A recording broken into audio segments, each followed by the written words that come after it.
जादुई जंगल की रानी। बहुत समय पहले की बात है। एक छोटे से गांव के पास एक रहस्यमय जंगल था, जिसे लोग जादुई जंगल कहते थे। कहा जाता था कि उस जंगल में विचित्र जीव रहते हैं, पेड़ बातें करते हैं और वहां की रानी कोई साधारण मनुष्य नहीं, बल्कि एक परीक्षा की रानी है, रानी चंद्रलेखा। गांव के लोग उस जंगल के पास भी जाने से डरते थे। लेकिन गांव की एक लड़की, आशा, बहुत साहसी और जिज्ञासु थी। वह रोज जंगल के किनारे बैठकर सोचा करती, क्या सच में वहां परियां रहती हैं? क्या पेड़ सच में बातें करते हैं? एक दिन आशा ने ठान लिया कि वह जंगल के रहस्य को जाने बिना नहीं मानेगी। सूरज ढलते ही वह चुपचाप जंगल की ओर निकल पड़ी। जैसे ही वह जंगल में पहुंची, चारों ओर से एक मीठी सी रोशनी फैलने लगी। हवा में फूलों की खुशबू तैरने लगी और पेड़ जैसे मुस्करा उठे। आशा को यकीन नहीं हो रहा था कि वह सचमुच किसी जादुई जगह में आ गई है। जैसे ही वह कुछ कदम और बढ़ी, सामने से एक हिरण आया जो बोल सकता था। वह बोला, स्वागत है आशा, रानी चंद्रलेखा तुम्हारा इंतजार कर रही है। आशा चकित रह गई, लेकिन डरने की बजाय उसने हिरण का पीछा किया।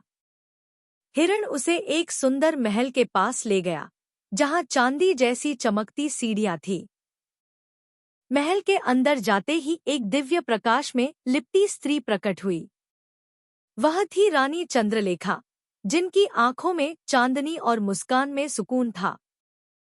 आशा, रानी ने कहा, तुम इस जंगल में आने वाली पहली मनुष्य हो जिसने डर के बजाय जिज्ञासा से कदम रखा।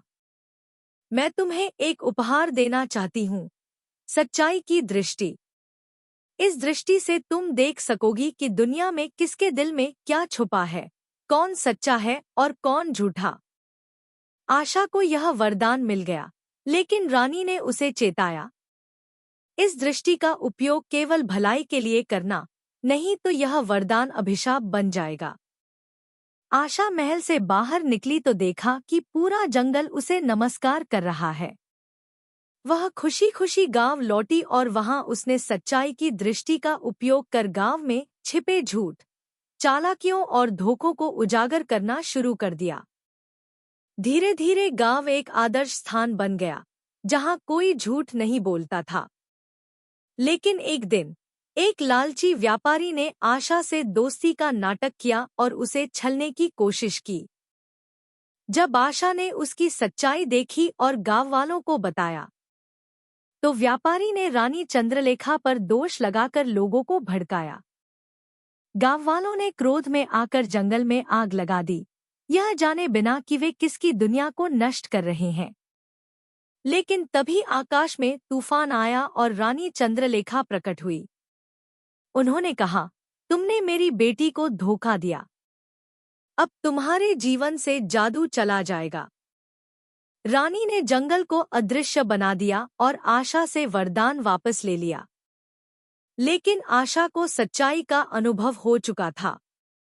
उसने गांव को छोड़ दिया और दुनिया भर में जाकर लोगों को सच्चाई, भलाई और जिज्ञासा का महत्व सिखाने लगी। सीख। जिज्ञासा से शुरू होने वाला सफर सच्चाई की ओर ले जाता है, लेकिन सच्चाई का प्रयोग सोच समझकर और नेक इरादों से करना चाहिए।